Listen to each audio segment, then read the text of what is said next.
কোরআনের পাখি বাংলাদেশের মানুষের নয়নের মনে আল্লামা সাঈদীকে মেডিকেল কিলিংয়ের মাধ্যমে হত্যা করেছেন। কিন্তু আমাদের অগ্রযাত্রাকে কেউ থামিয়ে দিতে পারেনি। অনেকে আমাদেরকে কথায় কথায় ভয় দেখায়। আমরা অনেকবার বলেছি আমরা এক আল্লাহ ছাড়া কাউকে ভয় পাই না।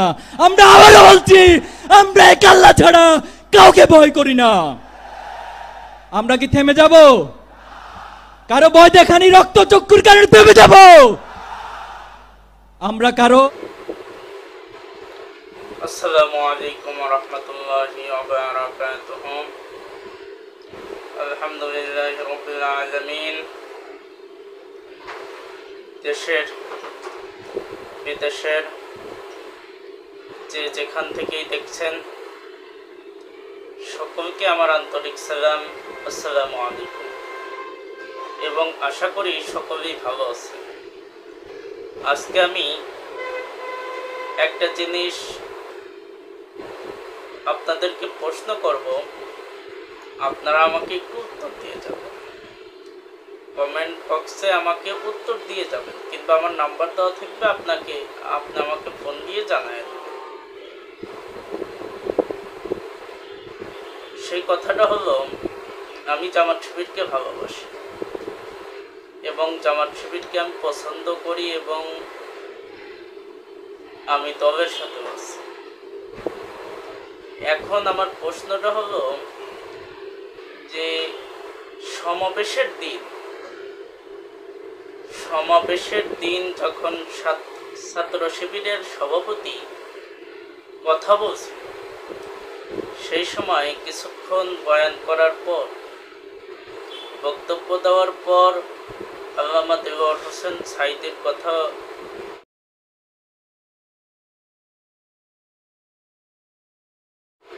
বলার শুরুতেই আমিরে জামাতের একটা ইঙ্গিত দেখলাম যে তিনি মানা করতেছে। আমি যতটুকু ভিডিও দেখা বুঝলাম, দেখলাম যে মানা করতেছে। এখন এটা অরিজিনালি আল্লামা দেলোয়ার হোসেন সাঈদীর কথা বলাতেই তিনি তাকে বক্তব্য দেওয়ার থেকে নিষেধ করবেন, নাকি এখানে অন্য কিছু একটু আপনারা আমাকে বলে দিয়ে যাবেন। কেন এই জিনিসটা একটু আমার মাথায় রাখছে ভাই।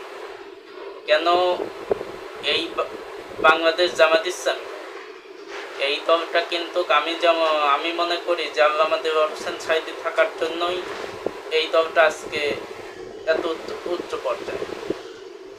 কেন আল্লামা দেলোয়ার হোসেন সাঈদী যেভাবে বয়ানে কথা বলছে, জামাত শিবিরকে নিয়ে লক্ষ লক্ষ মানুষ দেখছে তার ভিডিও, সেইভাবেই তো জামাতের প্রচারণা শুরু হয়েছে। আর এখন তাকে নিয়ে যদি কেউ ষড়যন্ত্র করে, ভাই আমরা তা মানব না। কেন আমি আলেম হিসাবে আল্লামা দেলোয়ার হোসেন সাঈদীকে অনেক ভালোবাসি, সেই জন্যে আপনাদের কাছে আমার একটা প্রশ্ন, যে আপনারা কমেন্ট বক্সে হয়তো বা আমাকে বলে যাবেন যে এখানে কি ইঙ্গিত দিয়ে বোঝানো হলো, এটা আমাকে অবশ্যই বলে দিয়ে যাবেন। ধন্যবাদ, সবাই ভালো থাকবেন। আমা তৌফিকি ইল্লা বিল্লাহ। আসসালামু আলাইকুম ওয়া রাহমাতুল্লাহ।